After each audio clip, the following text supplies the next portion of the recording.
মাত্র ৫ মিনিটে ১৫০০ কিলোমিটার দূরত্বে ইসরায়েলে ইরান থেকে ছোড়া মিসাইল হাইপারসোনিক ক্ষেপণাস্ত্র মাত্র ৫ মিনিটে ইসরায়েলে গিয়ে আঘাত হানছে। কি আশ্চর্য বিষয়!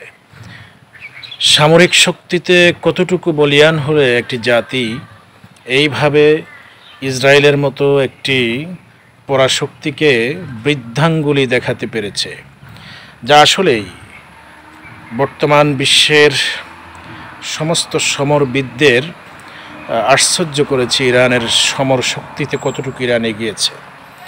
রাসূল করিম সাল্লাল্লাহু আলাইহি সাল্লামের সেই বাণী, আলা ইন্নাল কুওয়াতা আর-রামি, নিশ্চয়ই শক্তি প্রদর্শনের সবচেয়ে শ্রেষ্ঠ মাধ্যম হলো তীর নিক্ষেপ।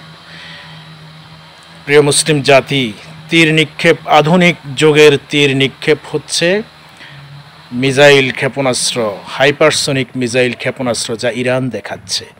অবশ্যই মুসলিম জাতিকে, আমাদের বাংলাদেশের মতো এই রাষ্ট্রকে এগুলো নিয়ে ভাবা উচিত।